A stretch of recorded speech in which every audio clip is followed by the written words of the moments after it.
Sarah Tabrizi is from England, and or the UK, I guess you'd have to say. So she trained with a woman named Anita Harding, who did some of the most spectacular work before we knew about CAG repeat disorders being CAG repeat disorders, but she defined many of the subtypes of it. And she was on the road to leading the Queen Square Institute of Neurology in London, which is sort of the premier thing, when she died prematurely of cancer. And, but she trained Sarah Tabrizi. And Sarah Tabrizi has just exploded and is now, she collaborates with Jill Bates, who also is a younger version of some old gray hairs like us. And it is just so wonderful to have her here. She is going to tell us about the very exciting work that's going on to actually reduce Huntington levels in the brain. And this strategy is working in other diseases. It's gonna work. So I can't wait to hear her talk.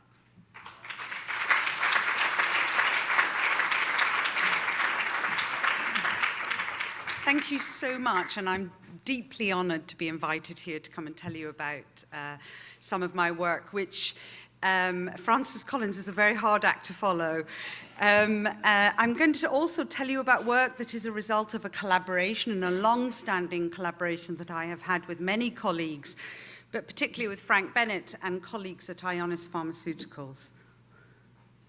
So how far have we come? And I've used the slide for a number of years, but I think progress is really being made, and Francis outlined some of that work. And real potential treatments for Huntington's disease are now being tested in the clinic. So I'm just going to give you a very brief overview of how you develop drugs for a disease like Huntington's disease, because it's complex. So the drug development pipeline involves drug discovery, where you identify targets, you find or make molecules.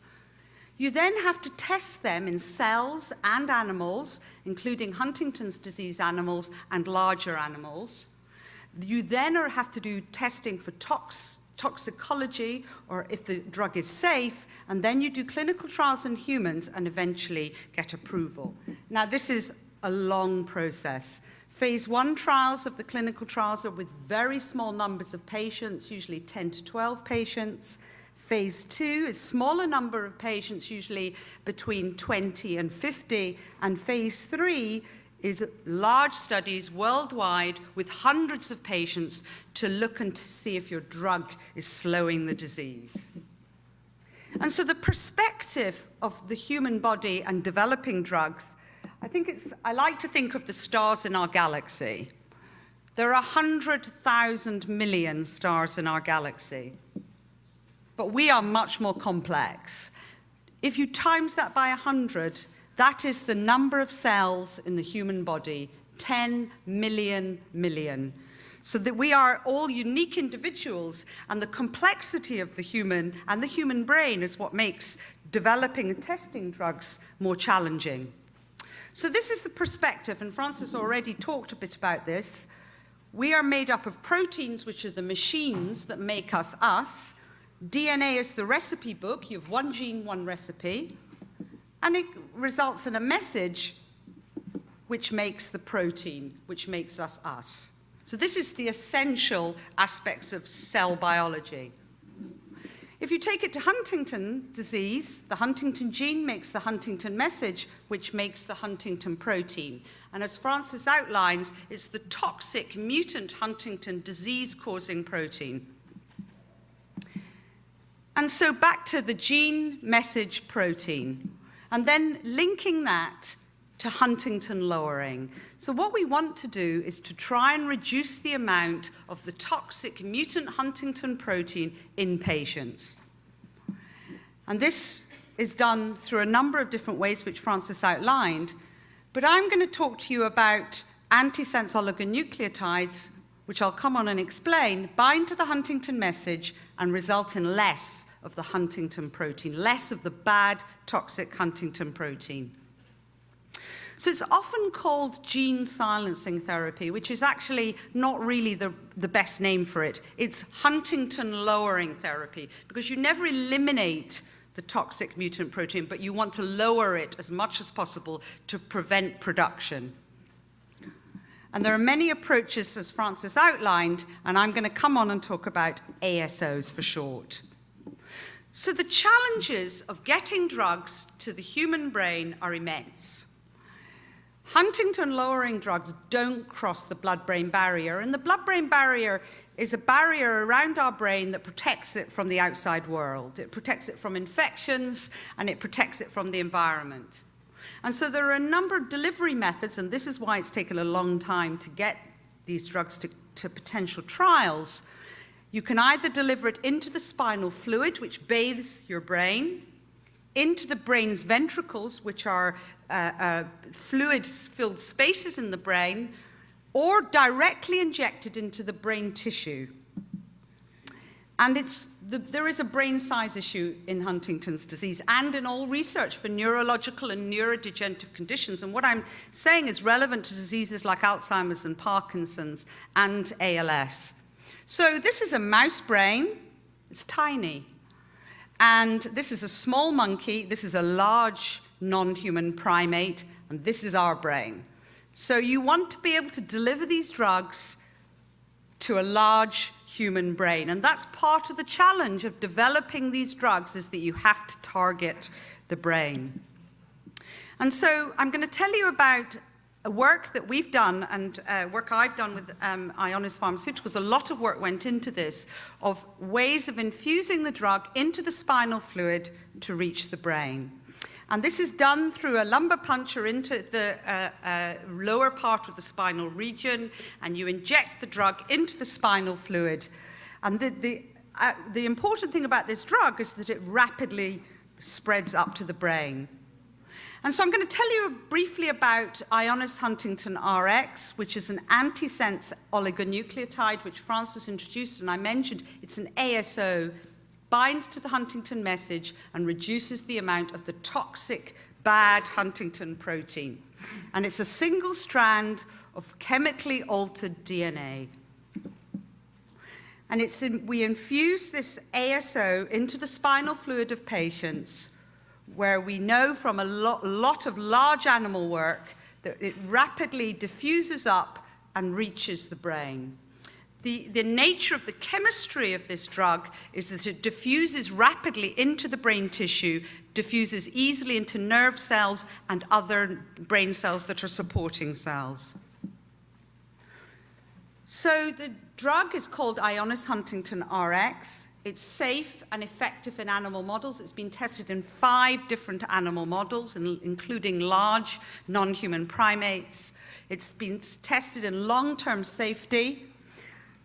And there were 10 years of testing in many different models before starting the trial in humans. And that included 3 different Huntington's disease mouse models and then onto larger animals. A lot of the work to test how the drug reached the brain was done in larger animals, with brains not quite as big, but nearer our size. So we've dosed 46 patients with early Huntington's disease in Canada and Europe. The trial started as a first-in-man study, so it was a phase 1, in September 2015, with virtually simultaneous dosing in London and Vancouver. The trial was focused mainly on safety, and then we started increasing the doses and turned it into a phase 2 study. And I'm pleased to tell you that everyone's been dosed. We're just completing the last few patients, and there have been no safety concerns at all. We're measuring mutant Huntington protein in the spinal fluid of our patients to look at if we can lower the mutant Huntington protein in response to the ASO treatment. So showing that we directly get to the bad guy. The trial started in September 2015. It was the first trial of a Huntington lowering agent targeting the Huntington message to enter human studies. And a press release from IONIS Pharmaceuticals came out recently in June, and I think it's important to say that enrollment was complete, that the trial had completed, there were no safety concerns, and that everyone in the trial was going to be rolled into an open label extension, which means they all get the active drug. And I think that was hugely important because it showed that the drug so far was safe and tolerated, and now all the patients are going to get the active drug. Roche, who's IONIS's partner, is a very big pharmaceutical company, continues to advance and support the program. And I think this is important because recently, as Francis mentioned, for the first time, for a neurodegenerative or neurological disease, the FDA gave rapid approval for the first ASO drug for spinal muscular atrophy. And this is a devastating disease of children, of babies. And normally, children will die by the age of 2 from this form of spinal muscular atrophy. But the ASO, which has been delivered into the spinal fluid of these children, has had remarkable results. And actually, I was at a meeting recently in San Diego where they showed videos of children who would normally not be alive at the age of 2 who were riding a bicycle. So this is really very exciting for neurological diseases because an ASO has been shown to target a neurological disease and be benefit. So it gives us hope for Huntington's disease. We have different challenges. This was children, and we're targeting the adult human brain. So where are we? These are the timelines. This is today. The open label extension, where all the patients get the active drug, is just about to start. We'll be announcing the trial results in early 2018. And Roche have the option to take this forward to a phase 3 worldwide 600-person study to find out if this slows the progression of Huntington's disease, both in patients with symptoms of the disease and also for future prevention trials. And this is really the lifetime of a Huntington's disease mutation carrier. You're born with essentially healthy cells, they start malfunctioning, and the disease begins. You're born with no symptoms, and then as your cells in your brain begin to malfunction, you develop symptoms. We have a genetic test which allows us to identify people many years before onset, and Francis beautifully outlined the discovery of the genetic test through the HDF. And I think what we want to be able to do, and this is our hope and our plans for future big studies, is to take drugs like the ASO, treat people decades before they show signs of the disease, and hopefully prevent the disease ever occurring or slow onset of the disease. And our aim is eventually to treat young people and prevent the disease ever occurring. So one day we will be in a position, we hope, to be able to treat Huntington's disease and to prevent it. And this will be future trials in young HD gene carriers. That's the aim. It's the aim of the current plan of the drug development of the ASO. And I have another quote, but from a different, from an eminent English politician, Winston Churchill. So I was asked to give some advice to people that I mentor, and I used a Winston Churchill quote, which I use for myself, which is never, never, never give up. But this is a different one. This is not the end. This is not even the beginning of the end, but it is perhaps the end of the beginning. And I hope as we move towards treatments, real treatments for Huntington's disease. And thank you for listening.